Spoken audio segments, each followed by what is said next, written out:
زندگی کے عجائبات میں ایک عجوبہ یہ بھی ہے کہ انسان ان کے ہاتھوں سے ہی تکلیف اٹھاتا ہے جن کے لیے وہ ہمیشہ دعائیں کرتا رہتا ہے کہ انہیں کوئی تکلیف نہ ہو۔ اپنے گزرے ہوئے ایام سے نفرت ہے مجھے، اپنی بیکار تمناؤں پہ شرمندہ ہوں میں۔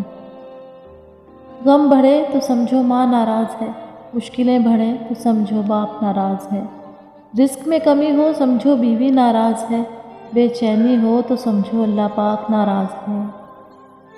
جب زندگی سمجھ میں آنے لگ جائے تو پہلا حق خاموشی کا بنتا ہے۔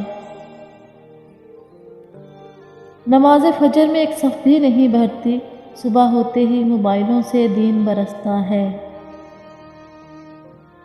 دلوں سے جب انسان نکلتے ہیں تو پتہ چلتا ہے کہ ان کی تو کوئی ضرورت ہی نہیں زندگی گزارنے کے لیے، ہمیں ضرورت تو صرف اللہ کی ہے، لوگوں کی نہیں۔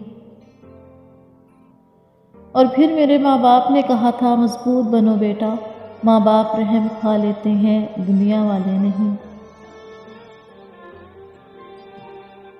جب کوئی مخلص ملے تو اسے سنبھال کے رکھنا، تجربے نہ شروع کر دینا اس پہ۔ بعض اوقات آپ کو خاموش ہونا پڑتا ہے کیونکہ آپ کے الفاظ یہ نہیں بتا پاتے کہ آپ کے اندر کیا چل رہا ہے۔ تم کہتے ہو یا اللہ میں ہی کیوں؟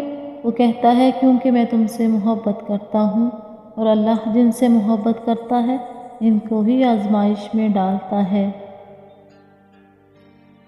نہ جانے اس ایک شخص میں اللہ نے کیا سکون رکھا ہے، کچھ دیر کی گفتگو سے بڑی طبیعت سنورنے لگتی ہے۔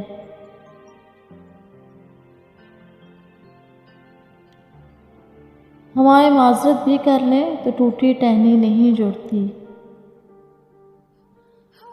اچھے رشتے گھڑی کی سوئیوں کی طرح ہوتے ہیں، ملتے ہیں کبھی کبھار لیکن ہمیشہ ساتھ رہتے ہیں۔